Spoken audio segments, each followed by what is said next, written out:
Bueno, siguiendo con el ciclo de temas, estamos con el tema número 4, que es herencia autosómica dominante y recesivo. Se refiere exclusivamente a aquellos genes en los que se encuentra en los cromosomas autosómicos. Cuando nosotros hablamos de cromosomas autosómicos, debemos referirnos al cromosoma que va del cromosoma 1 hasta el cromosoma 22. A estos son denominados autosómicos. Y a partir de esto encontraremos y hablaremos sobre lo que son los genes dominantes y lo que son los genes recesivos. Como bien sabemos, muchas enfermedades son producto de una mutación en un gen. Y vamos a hacer referencia recordando en el número de genes que encontramos en todos los cromosomas en una célula. Cuando hablamos y pensamos nosotros en 46 cromosomas que puedo encontrar en cualquier célula somática, no así en las sexuales, cualquier célula somática, debemos pensar que podemos encontrar 23.000 genes, ¿no? A partir de esto se distribuye entre los que son los genes sexuales y lo que son respecto a los genes autosómicos. Fíjense, cuando hablamos nosotros de genes autosómicos, vamos a ver en los cromosomas autosómicos 21.000 genes. En contraparte, cuando hacemos un análisis de los cromosomas sexuales, fíjense, en el cromosoma X o el cromosoma X, que es en la mujer, podemos encontrar ahí, en ese cromosoma, 1.200 genes.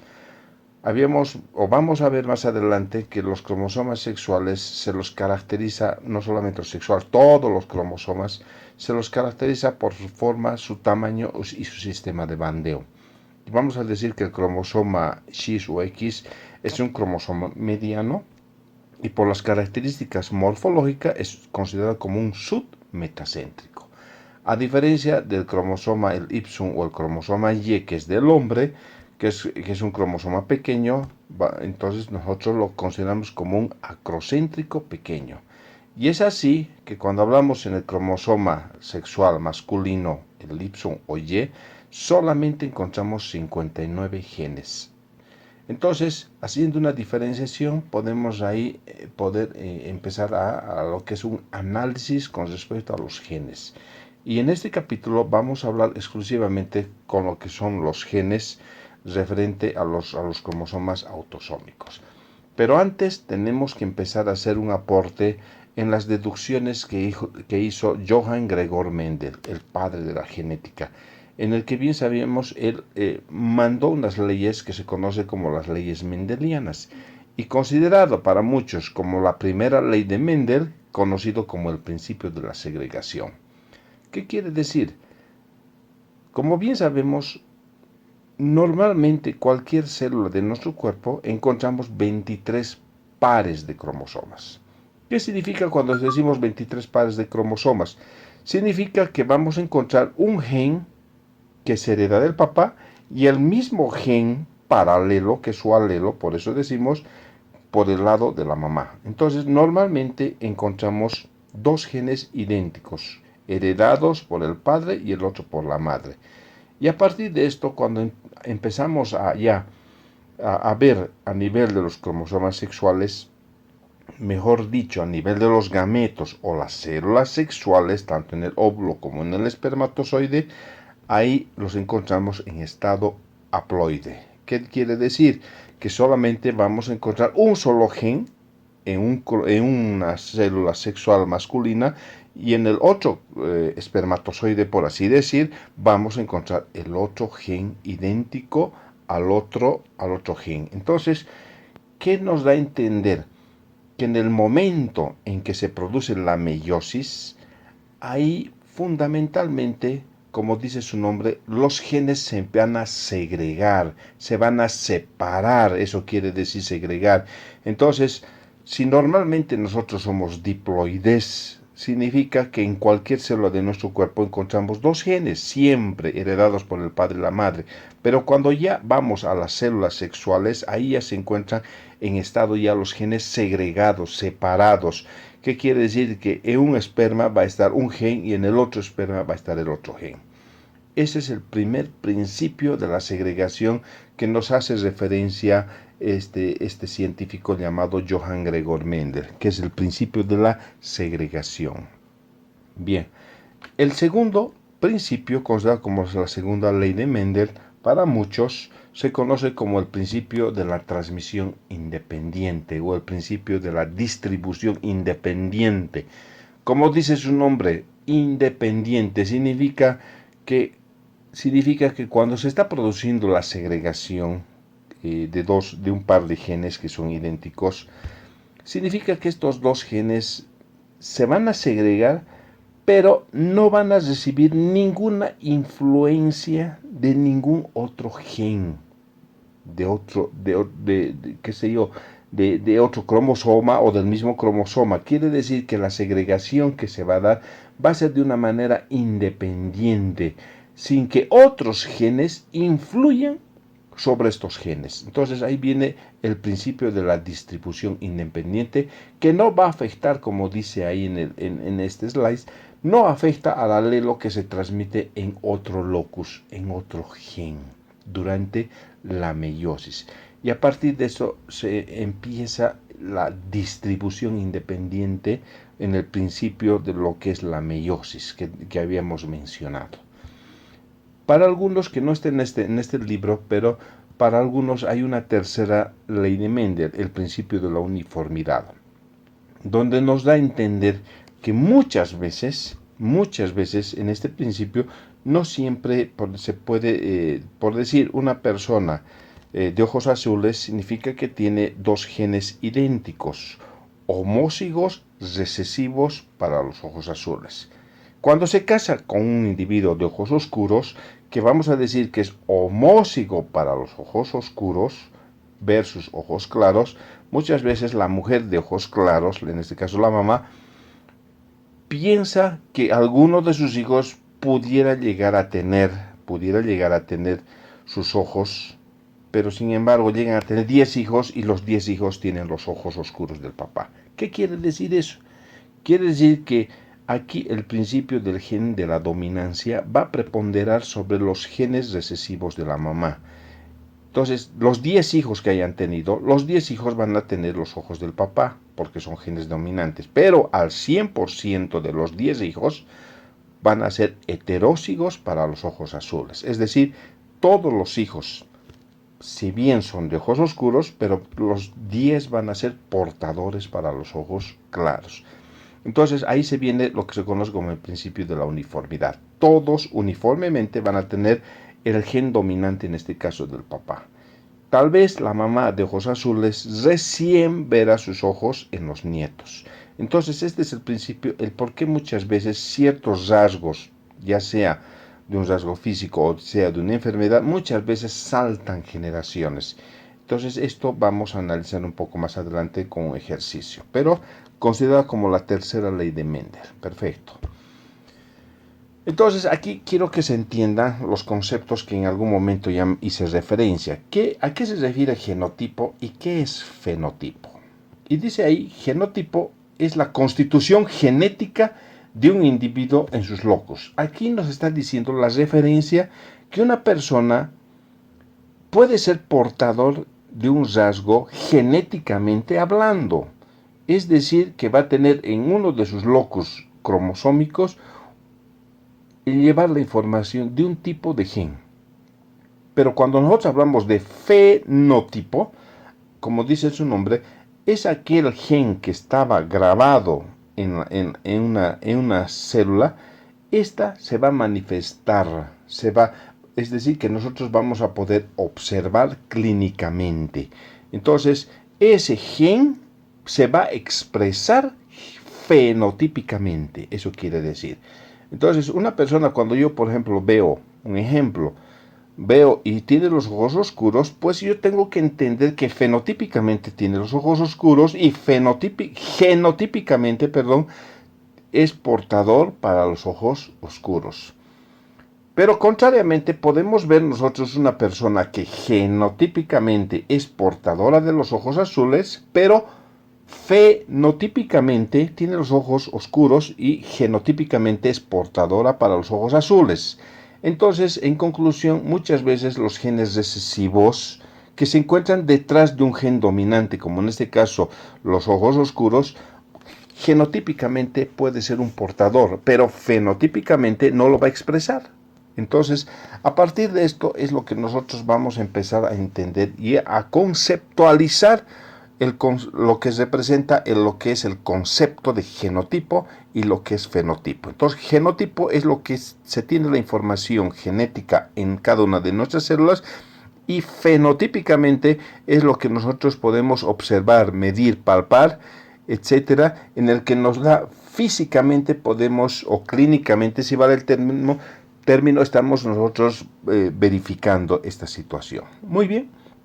Entonces ya lo tenemos bien claro a los conceptos de genotipo y lo que es fenotipo. Bien. La herencia autosómica dominante se refiere a aquellos genes que pueden darse como concepto de un gen mutado y que va a estar clínicamente afectado y que lo va a expresar fenotípicamente. Fíjense, entonces significa que los genes dominantes, por su naturaleza dominante, basta un gen para expresar la enfermedad. Y es aquí donde se hace un análisis en la tabla de Punnett. Fíjense en ese recuadro. Dice, la mayoría de las veces se da un heterózigo para la enfermedad con un no afectado.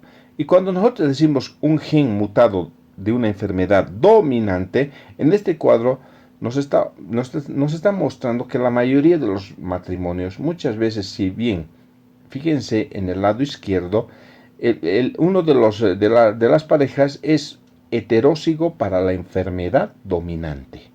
Está de color verde. Contrariamente, arriba la otra pareja, que puede ser, vamos a decir, la esposa, es homózigo recesivo para la normalidad. Y la mayoría de los matrimonios dice que se casan de esa manera. Un enfermo, que es heterózigo, que se casa con un sano, homózigo para la normalidad. Es decir, en este caso, la enfermedad es un gen dominante. Y fíjense los tipos de hijos. Ahí vamos a ver que, escúcheme, ahora voy a utilizar el concepto de fenotipo. Como les decía, fenotipo es lo que veo. Aquí, de los 4 hijos, 2 van a ser fenotípicamente enfermos. Es decir, clínicamente enfermos. A esto se refiere. Entonces, cuando yo utilizo el concepto de genotípico o genotipo, pues puedo entender que de sus 4 hijos, 2 van a ser genotípicamente portadores del gen de la enfermedad. Pero cuando yo hablo con respecto al gen de la normalidad, que en este caso es el gen recesivo, yo puedo decir así, en un examen, por decir, un matrimonio donde la mujer es homózigo para la normalidad, se casa con el esposo que es heterózigo dominante para la enfermedad. Entonces ahí vienen los hijos, como están viendo el recuadro. Y si yo les preguntara en el examen, genotípicamente, ¿en qué proporción tendrán hijos con los genes de la normalidad? ¿Cuál sería la respuesta? 1, 2, 3. ¿Pensaron? El 100%. Entonces, genotípicamente, el 100% de los hijos van a tener el gen de la normalidad. Pero si mi pregunta hubiera sido fenotípicamente, de este mismo matrimonio de referencia, ¿en qué proporción van a tener hijos enfermos? 1, 2, 3. ¿Pensaron? La respuesta es 50%. 50% de los hijos van a ser enfermos. El otro 50% de los hijos van a ser sanos. Entonces ahí viene lo que siempre les voy a hacer razonar el día del examen. Entonces, en ese sentido, tenemos que saber entender cuando yo pido genotípicamente y cuando yo pido fenotípicamente. Muy bien, entonces, a partir de eso, nosotros vamos a seguir razonando. Muy bien. Ahora, aquí, contrariamente, estamos viendo un análisis de genes autosómicos, pero donde el gen para la enfermedad es recesivo. Ustedes saben que los genes recesivos para una enfermedad significa que para que se exprese, para que lo veamos fenotípicamente, tendrían que estar en homocigosis recesivo para la enfermedad. Y aquí, en la mayoría de los casos, los matrimonios más frecuentes es que se casen dos personas sanas, pero ambos habían sido portadores para la enfermedad. Entonces, claro, fenotípicamente son sanos, pero genotípicamente habían tenido ambos la enfermedad. Y cuando vienen los hijos, la proporción fenotípicamente, estamos viendo que un 25% de los hijos pudieran salir enfermos y un 75% de los hijos van a ser sanos. Pero del 75%, cuando yo diga genotípicamente, ¿en qué proporción tendrán hijos heterózigos para la enfermedad? Heterózigos para la enfermedad. ¿Cuál sería la respuesta? 2, 3. A ver, ¿pensaron? El 50%. Entonces, aquí el concepto, cuando yo empiezo a utilizar genotipo, no es lo mismo que fenotipo. Entonces, genotípicamente, el 50% de los hijos, si bien son sanos, pero genotípicamente son heterózigos para la enfermedad. Contrariamente veo genotípicamente un hijo homózigo para la normalidad, en este caso. Pero cuando yo hablo ya, por ejemplo, a ver, otro ejemplo que les pudiera presentar en el examen. Genotípicamente, de la proporción de hijos, ¿en qué proporción, si vale la redundancia, en qué proporción van a tener el gen para la enfermedad? 2, 3. El 75%. Correcto. Esa es la respuesta. Que no es lo mismo cuando yo les pregunté que fenotípicamente en qué proporción van a tener hijos enfermos, 25%. O fenotípicamente en qué proporción tendrán hijos sanos, 75%. Entonces, aquí hay muchas maneras de entender e interpretar una pregunta dependiendo de lo que yo vaya a decirles en lo que es genotípicamente y lo que es fenotípicamente. Muy bien. Características de la herencia autosómica recesiva. La herencia autosómica se caracteriza por el agrupamiento del fenotipo de la enfermedad en los hijos. ¿Qué significa esto? Normalmente dice, no se observan en los padres o ancestros coincidentemente que lleguen a tener hijos enfermos. Es muy raro.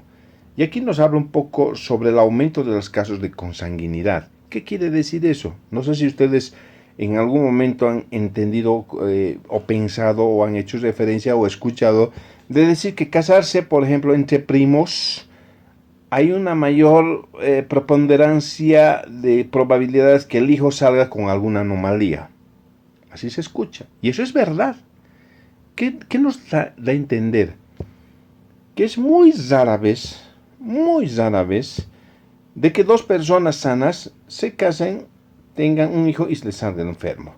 Porque se ha visto, si bien se dice que de 1 a 5 enfermedades, cada uno de nosotros somos portadores de una enfermedad recesiva mortal.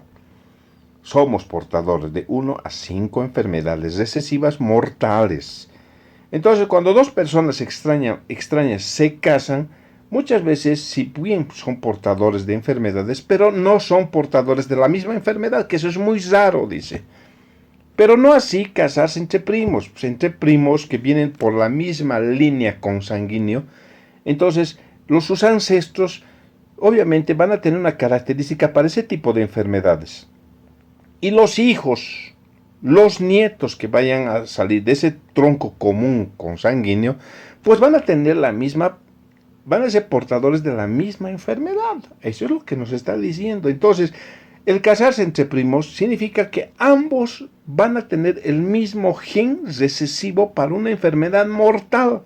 Entonces, si bien fenotípicamente son sanos, pero genotípicamente van a tener el mismo gen recesivo para una enfermedad. Y el casarse obviamente va a aumentar el número de casos para una enfermedad que por la teoría de la consanguinidad hace que sea en mayor probabilidad de tener hijos con algún tipo de anomalía. Bien, Entonces, esa es un poco la explicación, el por qué casarse entre primos trae el efecto de que los hijos en mayor preponderancia lleguen a tener alguna enfermedad que se exprese fenotípicamente. Entonces, la consanguinidad está presente con mayor frecuencia en las genealogías con enfermedades autosómicas recesivas. Muchas veces, si bien nos vemos cara a cara en la calle, en diferentes lugares, que genéticamente somos portadores de una enfermedad, pero fenotípicamente somos sanos. Y bueno, esa es la explicación, el por qué casarse entre primos, ¿no? Bien, seguimos. Entonces, aquí un poco ya haciendo un análisis, como dice el riesgo de recurrencia.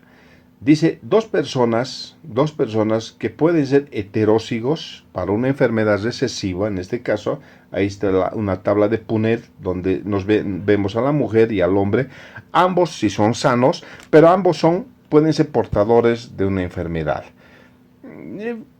Vamos a hacer un análisis, no necesariamente hablaremos de una enfermedad. ¿Por qué no decir portadores para los ojos azules? Los ojos azules son genes recesivos.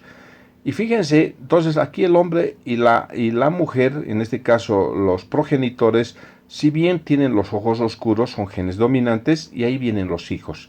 Y fíjense, el 75% de los hijos van a tener los ojos oscuros de los papás, pero un 25% van a tener los ojos azules.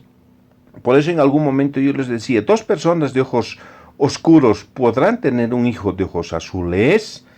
Y claro que sí, aquí nos está dando a entender que sí se puede, pero si ambos son portadores para los ojos azules, ¿no? Entonces, aquí vamos a entrar en el concepto de lo que es genotipo y fenotipo. Otro análisis, vamos a ver, hagamos una autoevaluación. Genotípicamente, ambos progenitores son heterózigos, ¿sí? Ambos son heterózigos para los ojos azules, que si bien ambos fenotípicamente tienen los ojos oscuros, pero son portadores para los ojos azules. La pregunta, genotípicamente, ¿en qué proporción tendrán los hijos, el gen para los ojos oscuros? 1, 2, 3. La respuesta es 75%. O sea, genotípicamente el 75% de los hijos van a tener el gen para los ojos azules. Contrariamente, también puedo preguntar genotípicamente en qué proporción tendrán hijos heterózigos para los ojos oscuros.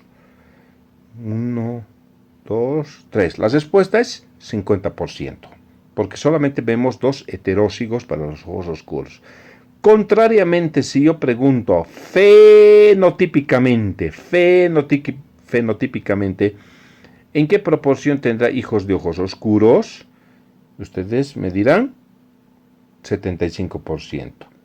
Contrariamente a los ojos azules, fenotípicamente solamente un 25% tendrán las probabilidades de tener los ojos claros. Entonces, es así como vamos a razonar el día del examen y por eso tenemos que estar empezando a empaparnos con lo que es los conceptos de fenotipo, que es lo que veo, observo, y genotipo es lo que se lleva en cada una de nuestras células, que no siempre puede expresarse, ¿no? Entonces dice, dominante frente a recesivo, algunas precauciones. Dice las enfermedades conocidas o consideradas dominantes, y nos pone aquí un ejemplo de la condroplasia, que es un tipo de enanismo. La condroplasia son esos individuos pequeñitos que no se desarrollan, ¿sí? En los que vamos a ver dos tipos de acondroplásicos, los heterózigos y los homózigos. Ambos van a ser enanos, pero se dice que si cuando hablamos de una enfermedad, cuando vemos de dos genes dominantes y están en homocigosis, la enfermedad se convierte en una enfermedad grave, que te va a producir la muerte. En este caso, la condroplasia en estos homózigos se van a morir jóvenes por un trastorno o alteraciones del sistema respiratorio. en la teoría nos da a entender que se mueren jóvenes. Contrariamente a los heterócigos, si bien son enanos, pero se dice que la expectativa de vida es muy parecida a la de una región. Me explico. Cuando yo les preguntaba cuál es la edad promedio en Brasil, y por antecedentes históricos ustedes me dicen 70, 75 años. Entonces nos dice que en la condroplasia, en Brasil en este caso, si son heterócigos, se dice que tienen el mismo promedio de vida menos 10 años. Es decir, si me dicen 75 años, en estos acondroplásicos heterócigos vivirán hasta los 65 años. Contrariamente a los homócigos, estos homócigos se mueren jovencitos. Entonces, las enfermedades, a partir de eso, cuando hablamos de enfermedades dominantes, aquí vale el término, el por qué a veces uno vive más que otro teniendo la misma enfermedad, y es porque en el uno estaba en estado de homocigosis y en el otro a lo mejor estaba en estado de heterocigosis. Aquí la cosa cambia y empezamos a ver de enfermedades leves o graves o severamente afectados. Entonces, esa es la importancia de saber y entender muchas de las enfermedades. Muy bien. Mutaciones nuevas. Dice, si un niño nace con una enfermedad genética y curiosamente no hay antecedentes familiares, entonces, ¿qué tenemos que pensar? Que ha habido una mutación nueva. Perfecto. Y aquí juega un papel importante las mutaciones del DNA, especialmente que se den a nivel de la línea germinal, es decir, en las células sexuales. Aquí la cosa cambia, porque si una persona, curiosamente, pudiera no tener ningún tipo de enfermedad en lo que es como antecedentes familiares, pero de profesión a lo mejor es radiólogo. ¿Qué significa? Que este individuo, por alguna situación, no se ha hecho una protección adecuada y va a producir los rayos que emiten los rayos X, va a producir una alteración, una mutación en sus células germinales. Entonces, si bien el individuo no cambia fenotípicamente su estructura, va a ser normal, pero está condenando a las futuras generaciones que cuando él llegue a tener hijos, a través de estos factores ambientales externos, como ser el haberse irradiado con rayos X, pues le va a producir una enfermedad. Y esto va a traducir en una alteración o en una mutación nueva. Y es así como se hace el entender cómo ciertos genes pueden mutar a través de la historia de un individuo, justamente por factores agresivos, por factores externos, por factores ambientales. Y es eso importante que después vamos a ir viendo muchas cosas más. Mosaicismo en la línea germinal. Se da cuando la totalidad o parte de la línea germinal de un progenitor está afectado por una mutación patológica. No necesariamente estos factores ambientales pudieran producir un trastorno a nivel de las células somáticas. Donde tenemos que asustarnos es en la línea germinal. Cualquier mutación en la línea germinal, y para ver que se expande como un mosaicismo, tenemos que, más que todo, me voy a ir, por ejemplo, en el momento de la fecundación. Han escuchado decir que una persona, cuando está embarazada, una mujer X, y adquiere una enfermedad, hay un periodo en la parte de embriología donde llamamos la organogénesis. Y hablamos de las primeras semanas de embarazo, donde decimos que el periodo de la organogénesis, considerado como que está en el primer trimestre del embarazo, algunos hablan de 8 a 12 semanas, en ese periodo es la iniciación de la formación de los diferentes órganos.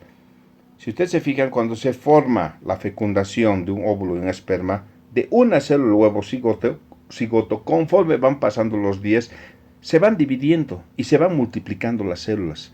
Y con el pasar del tiempo, ustedes saben, entramos a lo que es la mórula, el blastocisto, etc. Entonces, cada célula, a medida que se va dividiendo, va a ir con el tiempo a conformar un órgano. De una de las divisiones, una célula, por ejemplo, en algún momento va a ser el origen de esa célula para la formación de un corazón. Entonces, en este periodo de la organogénesis, cuando se da una mutación en el primer trimestre del embarazo, ahí está grave, ahí está lo serio de la situación. En ese periodo, sufrir una agresión como produciendo una enfermedad, por decir, la sífilis, que es una enfermedad de transmisión sexual, por eso es que cuando una mujer embarazada ni bien llega a su primer control, ¿qué es lo que pedimos? Una reacción para determinar si esa persona es o no es portadora de la sífilis. Y la sífilis en el primer trimestre, en ese periodo de esa célula, por una mutación, puede traer consecuencias graves. Ese niño, cuando nazca, puede que nazca con serias alteraciones cardíacas, porque esa es una de las características de la sífilis. De todas las patologías que ustedes conocen, comunicaciones, etcétera, falta de, qué sé yo, una comunicación interauricular, interventricular, tetralogía de Fallot y tantas otras patologías que conocemos, cuanto más precoz va a ser más grave. Entonces, en este periodo de la organogénesis, la enfermedad se va a diseminar en todo el órgano, que no es lo mismo que una mujer adquiera la sífilis en el último trimestre, a las 35 semanas. Ese niño, ya su corazón ya está formado, ya no se va a alterar de ninguna manera, ya no va a sufrir tal vez una anomalía de formación. Si bien el niño va a nacer con la sífilis, que consecuentemente con el tiempo obviamente va a desarrollar la enfermedad, va a producir trastornos, alteraciones, pero no de la magnitud como cuando en el primer trimestre del embarazo adquirió la enfermedad. Entonces ese es el principio del mosaicismo en las que nosotros debemos tomar en cuenta. Entonces el enfermarse o producir una mutación en la línea germinal es condenar a las siguientes generaciones. Una persona puede adquirir una enfermedad o una mutación, pero no necesariamente va a causar un trastorno, excepto que no sea un cáncer, cuando estamos hablando somáticamente en nuestras células. Pero con el tiempo lo que más, digamos, nos hace temblar es las mutaciones a nivel de la línea germinal. Entonces es importante cuando hablamos nosotros del mosaicismo en la línea germinal. Entonces, son los que se afectan, dice, a las células productoras de gametos, a las células sexuales, es la que nos está diciendo que se transmiten a las siguientes generaciones y tienen una mayor importancia desde el punto de vista evolutivo. Está claro, creo, bastante claro el concepto de lo que es el mosaicismo. Penetrancia reducida. Se dice, son aquellas personas que genotípicamente tienen la enfermedad. O sea, tienen el gen y para el colmo es un gen dominante. Entonces, en el concepto de lo que cuando hablamos nosotros genotipo de un gen dominante, tengo que entender que ese hijo va a nacer con la enfermedad, pero por situaciones inmunológicas y tantas teorías, este gen, si bien está establecido como un gen dominante, pasa a los hijos este gen que fenotípicamente debería expresarse, pero por alguna situación el niño nace sano. Y se ha visto factores que por alguna situación, no sé, son teorías en las que nos permite y nos hace razonar de que circunstancialmente este individuo lo tiene el gen, pero no lo expresa. Ya esto es lo que nosotros aplicamos, el concepto de penetrancia reducida. Y les voy a poner un ejemplo más. Hay teorías, por ejemplo, que personas que si bien se infectan con el virus del HIV, con el que produce el SIDA, hay personas que adquieren el virus, pero no desarrollan a la fase sindrómica, es decir, no hacen clínica para la enfermedad. Se vuelven en simples portadores para la enfermedad, que tiene mucho que ver con el factor inmunológico de este individuo. Entonces, es un ejemplo que debería desarrollar la enfermedad, pero por alguna situación inmunológica, estas personas adquieren la enfermedad, pero no la desarrollan a la fase clínica, no llegan a la fase SIDA. Entonces, es un ejemplo, ¿sí?, analógicamente hablando, cómo se puede ver e interpretar y entender cómo hay ciertos genes que uno puede adquirir siendo dominante y no lo desarrolla la enfermedad. Ya es aquí lo que nosotros vamos a llamar como la penetrancia reducida. ¿Ya? Entonces, La penetrancia también tiene mucho que ver, dice, con la edad. Y un poco voy a hablar arriba. Por ejemplo, una mujer nace con el gen para el cáncer de mama. La edad promedio para el inicio del cáncer de mama sabemos que es a partir de los 40 años. Por eso hoy en día, como unas rutinas, como un protocolo de protección a la mujer, ¿qué se dice? Toda mujer mayor de 40 años se debe hacer mamografía, porque las estadísticas nos dicen que a partir de los 40 años es el desarrollo de un cáncer de mama. Entonces, aquí nos hace entender cómo hay ciertas enfermedades que aparecen después de algunos años. Y aquí tiene mucho que ver el factor detonante, el que va a producir el disparo. Y aquí es el factor predisponente al cáncer de mama. ¿Cuál sería? Un ejemplo, los estrógenos. Los estrógenos son hormonas que de alguna manera el bombardeo persistente a las células, de la mama van a condicionar a que ese cáncer se active y empiece el desarrollo del cáncer. O las personas que tienen con una predisposición genética para el cáncer de pulmón. ¿Cuál sería el factor determinante? El cigarrillo, la nicotina. Entonces, es eso lo único que una persona puede nacer con la predisposición al desarrollo del cáncer, pero necesita un detonante, algo que encienda el fuego para encender la mecha y se produzca la enfermedad. Y aquí el factor ambiental juega un papel importante. Para el cáncer de piel, pues, obviamente los rayos ultravioleta que vienen del sol. En el cáncer de piel, en el cáncer de pulmón sería la nicotina, como habíamos dicho. Entonces, en ese sentido, esa es la respuesta, el por qué ciertas enfermedades desarrollan después. Hay la predisposición, pero necesita que alguien lo despierte, lo active esa enfermedad, y ahí aparecen, dependiendo del factor que va a detonar, el bombardeo persistente hace de que se despierte estos genes y empiecen a formarse células cancerígenas. Entonces, esa es la respuesta, el por qué, digamos, la penetrancia va a depender de la edad.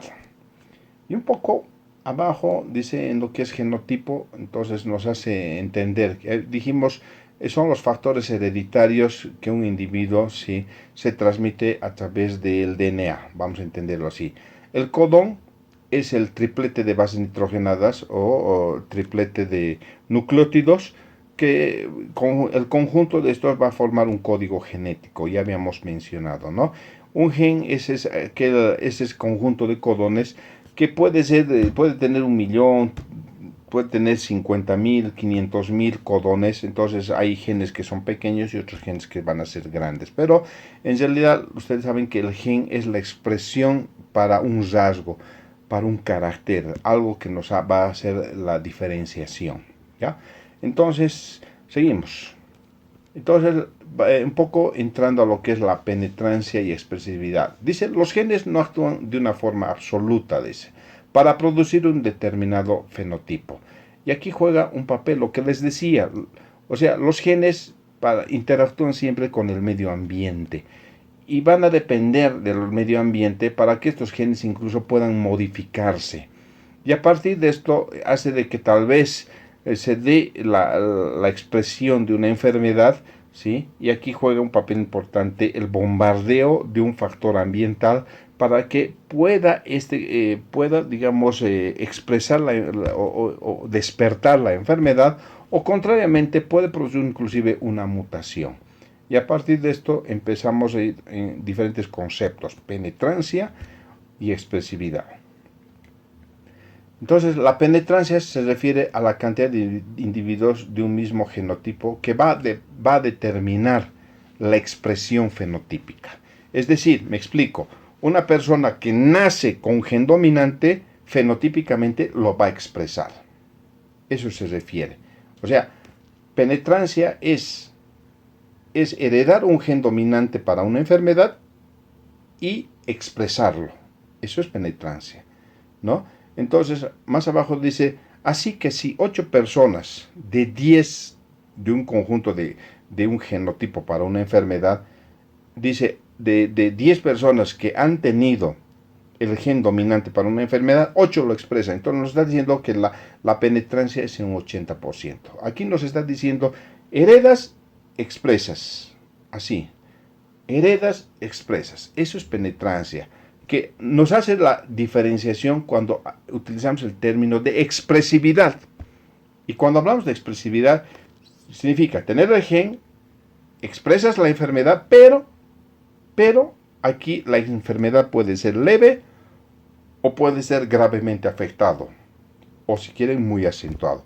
Y a partir de esto empezamos a entender el grado de enfermedad.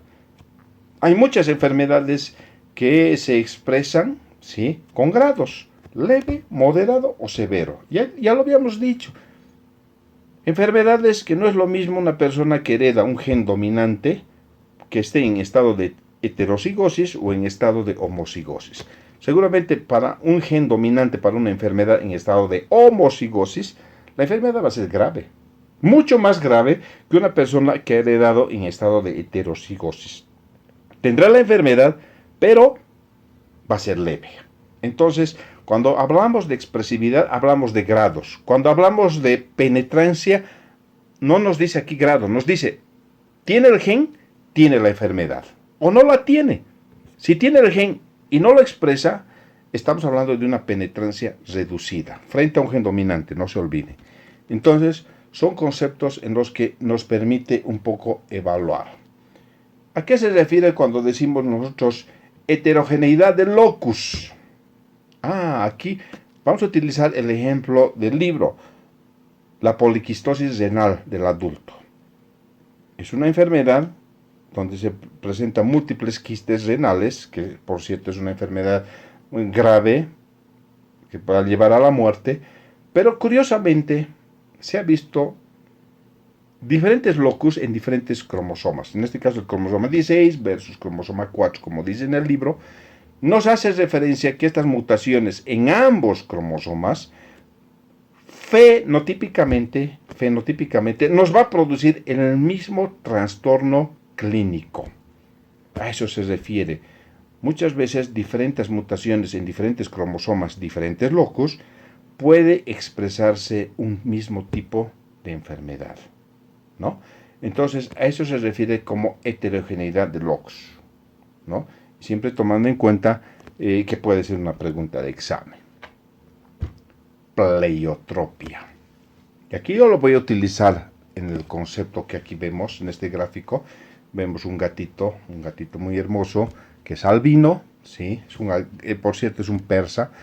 Fíjense, es de color blanco, es un albino de ojos azules. ¿Qué quiere decir cuando decimos pleiotropia? Significa que un gen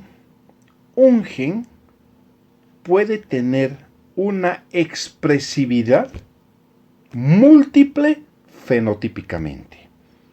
Es decir, me explico, ese gen le está dando la característica a este gato de que tenga el pelo blanco y el mismo gen que tenga los ojos azules, pero también había sido portador de una patología.